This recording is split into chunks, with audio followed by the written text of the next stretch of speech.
Hello everyone and welcome to Farm Bureau's Voices of Agriculture. This week coming to you from the state of Mississippi. On the show this time, we visit an agritourism operation that entertains thousands of kids and adults each year. We have so many families that come with a school group and then they say, are y'all open on Saturdays? Are you open on the weekend? And then they'll come back on the Saturday once again. And we have families that come 3 and 4 times during the 5 weeks that we're open because they just love it so much.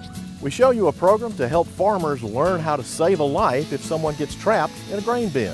By getting in and walking in the grain, what you're doing is you're packing that grain more tightly around your victim. So there are some different procedures that we will use, whether it's plywood or other things that we have that we'll lay down on the grain. So as we walk on there, it distributes that weight quite a bit more. And we meet a law enforcement officer whose sole mission is to stop farm theft. As you can see out here, there's no neighbors. I mean, we're out in the middle of nowhere. For witnesses' statements or anything like that, you're not going to get any. But with the type of items that were stolen, the hay baler, tractors, trailers, only certain people use that. Plus, we have our Mississippi on the Menu segment with Nancy Freeman. We'll be right back. Stay with us. When someone asks me why I'm a farmer, it's an easy answer. I love the land. I'm proud to be a Mississippi farmer because I know that the work that thousands of Mississippi farmers and I do is important. A safe food source is a national security issue. We cannot rely on other countries with contaminated air and water to provide our families with safe, nutritious food. The farm families of Mississippi, growing safe, nutritious food for your family. People have become more interested in how their food is produced. They want to meet farmers and processors and talk to them about what goes into food production. For many people who visit farms, especially children, the visit marks the first time that they see the source of their food, whether it's a dairy cow, an ear of corn growing in a field, or an apple they picked right off a tree. That was my main goal when I started this because I realized how few children and adults really knew anything about agriculture. They just really didn't know where their food was coming from, nor their clothing, nor the wood that was going into their houses. So I felt it was so important, with me being from an education background and our whole family being from an education background, that we needed to let children especially know where their food and the other things that they have in their life were coming from. So 5 years ago, Jan Holly and her family decided to open their farm to the public for agritourism. I researched it for a couple of years, and it took a couple of years to convince my farmer husband and my farmer brother-in-law that we actually could do this on the farm, because as my husband used to say, nobody's going to pay money to come out to some old corn patch because that's all they had ever known, and it wasn't unique to them. But we have found that people will come anywhere that you promote it and that you provide an activity that they don't see on a daily basis. And now, thousands of school kids stream through the farm, having fun and learning about agriculture. We have the animals, of course, up at the barns, and we educate them about animals and the products that the animals give us. We have the barnyard dig, which is a fun activity that the children get to dig in the sand and find animals that are our food sources, and then they answer questions and learn things about those animals that they have found. We have the corn boxes, but before they are allowed to get into the corn boxes, we have a short little education thing that deals with corn and what the corn gives us and all the products and how important corn is to us in agriculture. We have barrel train rides, we have super slides, we have the wagon ride to the pumpkin patch, we have just numerous things. And strangely enough, Holly says that adults learn as much as or more than the kids do. I was so surprised to find when I started this that the adults probably know less than the children know about so many things, and I didn't realize that, but I'm becoming to realize that more every day, that we have to educate the adults as well as the children. They just do not realize how important agriculture is to them on a daily basis. And by telling our farm story and by letting them come out to the farm and be a part of what we do, I think that's helping to educate them. This is a working farm, but it takes some extra special effort to prepare the place for the onslaught of thousands of visitors. We start in July planting our pumpkins, and we planted about 7 acres of pumpkins this year in about 3 different fields because the school groups go to a different pumpkin patch than the people on Saturdays go to. The pumpkin patch for school groups is a destination, and they get on the wagon and they go down to the pumpkin patch to choose their pumpkins for the school groups. On Saturdays, most of the families just walk down to the pumpkin patch. The wagon ride on Saturdays goes down along Bull Mountain Creek. It visits the Mock Indian Village that we have set up down there. They learn about the historical significance of the Chickasaw Indians that live there and so many other historical things that go along with the Bull Mountain Creek story. There's just so many different things that they can get at different times. We have so many families that come with a school group and then they say, are y'all open on Saturdays? Are you open on the weekend? And then they'll come back on the Saturday once again. And we have families that come 3 and 4 times during the 5 weeks that we're open because they just love it so much. They just do not get to be out in the country and visit a farm like they once did. And being a former educator, Jan likes to entertain the kids with a story. Wow, what lovely children we have here, says the witch. Why don't you come and go with me? And Hansel and Gretel was just about to go with a mean old witch when out jumped a little red chicken and she said, don't go with her, don't go with her, she's a witch, she's a witch. So Hansel and Gretel didn't. The end. This is a family farm and it is a family operation. It takes all the family members to make this run. On Saturdays we will have 20 plus family members working here, plus several other people that we hire to help us in different capacities.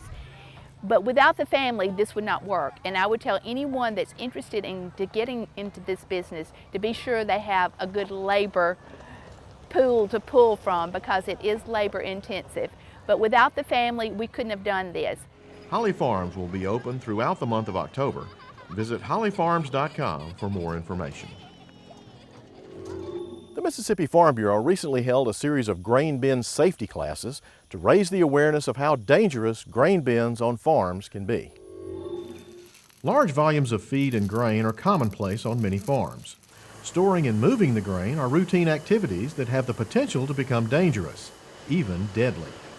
With a 10-inch auger running, if they walk into the bin, it can pull them to their waist in 15 seconds and completely submerge them within 30. And it's kind of like quicksand. If you're trying to get out of it, it's pulling it down and pulling you down to the middle. Dan Neenan is the director of the National Education Center for Agricultural Safety in Iowa. He was in Mississippi helping the Farm Bureau safety staff teach 2 types of grain bin safety classes. The first was for farmers and farm workers, and it was designed to show them what to do and not to do if someone gets trapped in the grain. Your first instinct is to jump in and help the man get out, but that might not be the right thing to do. No, and that's the exact opposite of what they need to do, because if they go in and of course get it in that trap situation, they're not helping the first victim and of course they're not helping themselves. Their job is to stand back and to call for emergency services. By jumping in to help, they can actually make things worse. Because by getting in and walking in the grain, what you're doing is you're packing that grain more tightly around your victim. So there are some different procedures that we will use, whether it's plywood or other things that we have that we'll lay down on the grain. So as we walk on there, instead of taking and putting our foot, which will go a foot down into the grain and pack it tighter around there, it distributes that weight quite a bit more. The second class they taught was for emergency personnel and first responders. This class was designed to teach them how to rescue a trapped victim using a grain rescue tube. The thought process of the grain rescue tube is it works just like a cofferdam. So we're going to build it around the victim, and then we're going to evacuate the grain from the inside of the tube. Now that can be done by a lot of ways. A coffee can, a grain scoop, a shop vac. We'll be able to vacuum that grain out of the tube. Once the grain gets down about to the victim's knees, they should be able to help pull themselves out. If a victim has sunk below the surface, then the tube won't work, and a hole must be cut in the side of the bin to let the grain flow out and be able to get the victim free. I've been around farming all my life, so I kind of been around it, but I've never rescued anybody. What did you learn tonight that you didn't know before? Cutting holes inside the grain bins. I mean, that was real beneficial. And the tank, the skid part that goes around you. I learned that. I never would have thought about anything like that would have helped you get him out any quicker and it saved his life. So that was beneficial to me. Tommy Swindle, a row crop farmer from Hernando, says this was very beneficial to him. We have about 200,000, close to 250,000 bushels of storage on our farm. And you know, we've been fortunate. I've farmed since 1976, and we've never had an incident in the grain bin, but it only takes a second for that to happen. Yeah. And really never thought about any of this, what might happen or what we would do.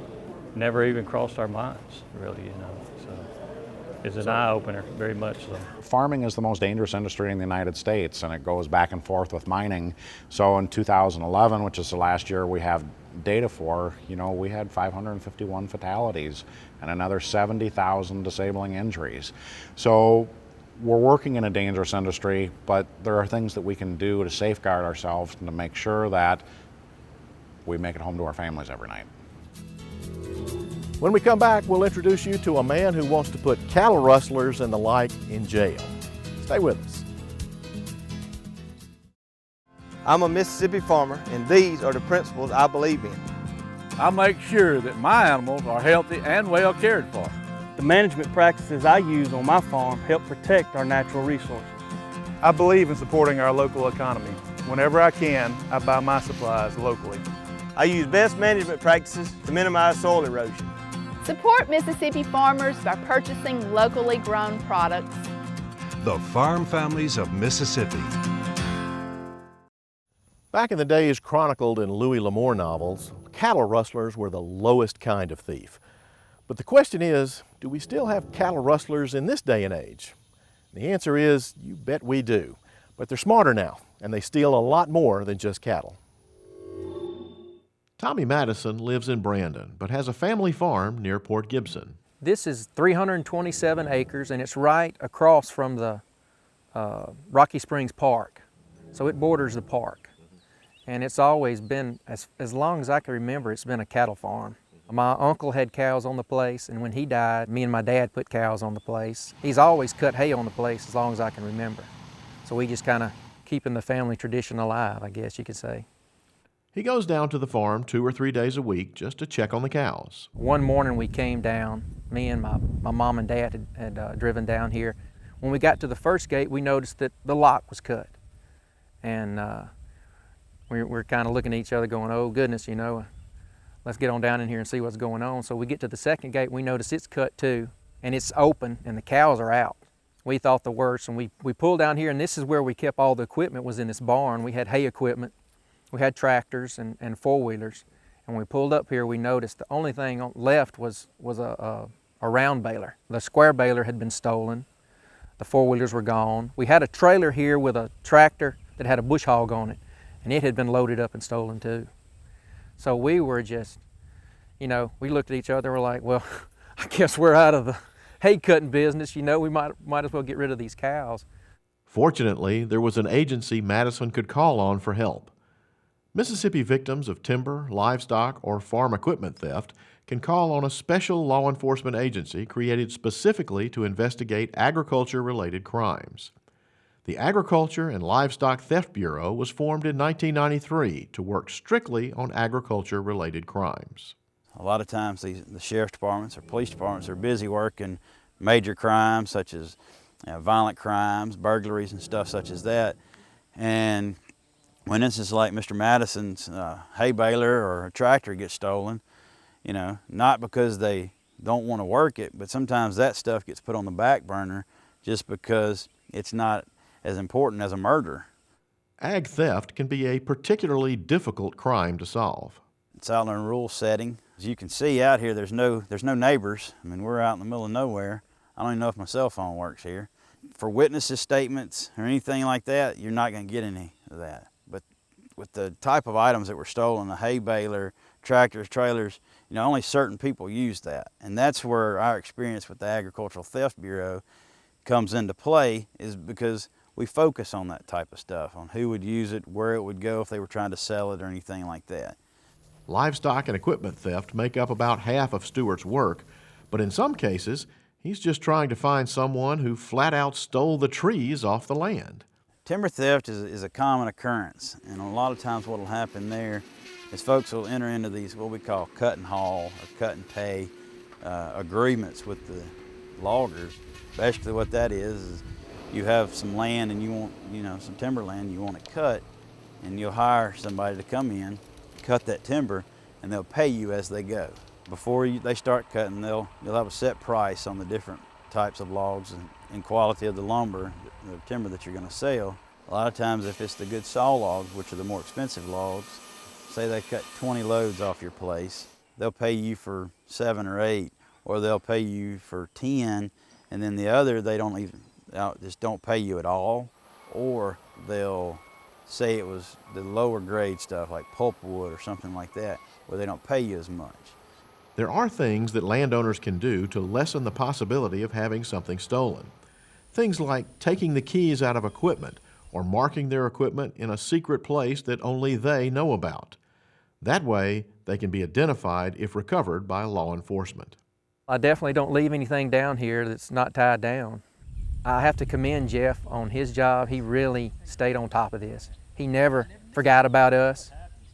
I could call him. He knew me on a first name basis, and he really did a great job. To report an agriculture crime or provide information regarding a crime, call 1-800-678-2660. On our Meet the Farmer segment this time, we visit with Manuel Mata from Calhoun County. I started working for my dad as soon as I got out of college. I worked for him till 2010, and after 2010 I started on my own. I rented 200 acres in Big Creek. And ever since then I've been doing on my own, and I continue to help my dad and everything. We've been together for about 4 years. I've been working since I was 12. He had me working on the tater setter, so I ain't no stranger to the game out here. When he started farming, he used mostly his father's equipment, but in 2011 he bought his very first piece of equipment, and now he owns 4 and keeps them very busy during harvest season.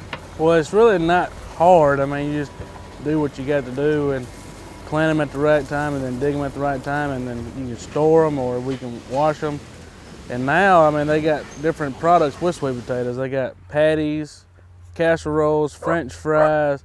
They make a bunch of baby food. Anything you think of that's got sweet potatoes in it, it usually comes from here. Even with 4 crews working, it takes several weeks to harvest 200 acres of sweet potatoes, and then you can either store them or you can go ahead and we usually wash some straight out of the field, and we store the rest to cure them, which that sets the skin and develops all the sugars in the sweet potatoes, make them somewhat more sweeter than they are right now. His father and business partner own a washing and packing shed where Manuel takes his potatoes after harvest.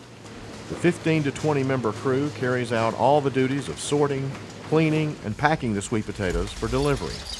He says the biggest issue facing his industry right now is educating the public about the benefits of eating sweet potatoes.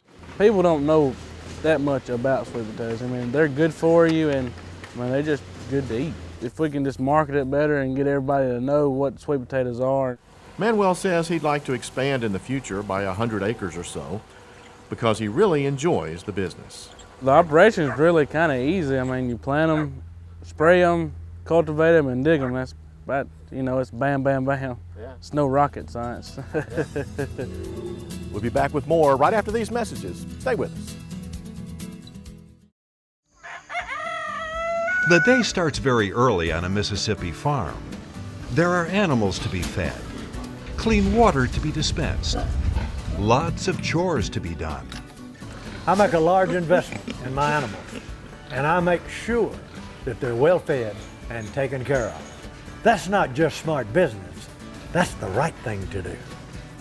The Farm Families of Mississippi, growing Mississippi's future. Now it's time for our Mississippi on the Menu segment with our home economist, Nancy Freeman, as she prepares a tasty dessert, honey brownies.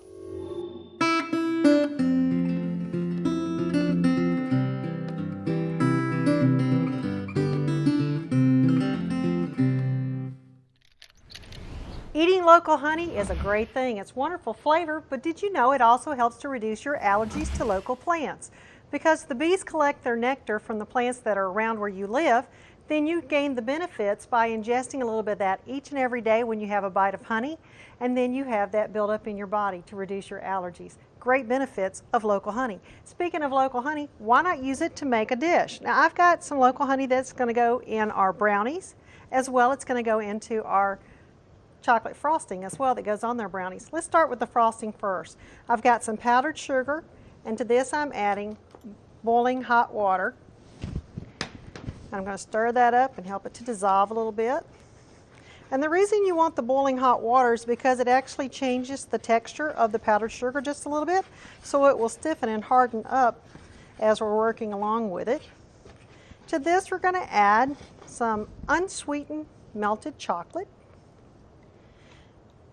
And chocolate is very easy to melt in the microwave. Just be careful when you're melting in the microwave that you don't look at the size of the chocolate, because it will maintain its shape and size and be melted. Now we're going to add our star attraction, our delicious local honey. This is going to give us a great sweetness and a flavor that you just won't believe. And when people taste this, they'll go, "Oh, that's so good," and they won't know that it's the honey until you tell them that's gotten honey. We're going to add a little vanilla to this, and we're going to stir this up really good. Just blend our flavors in. You can see it's making a great frosting. Now we're going to put this honey frosting on top of our honeybee brownies. The brownies themselves have got honey in them as our base, and as well as some of our pecans that are grown here locally. But the honey, you can see, makes a delicious glaze, a nice flavor taste. It goes on quite easy. And you'll want to check out us at our website at growingmississippi.org to find this great recipe and others as you enjoy Mississippi honey from your local bee farmers. And that's all the time we have for this edition of Voices of Agriculture. We hope you've enjoyed the show and will be with us again next time. For all of us here at the Mississippi Farm Bureau, thanks for watching.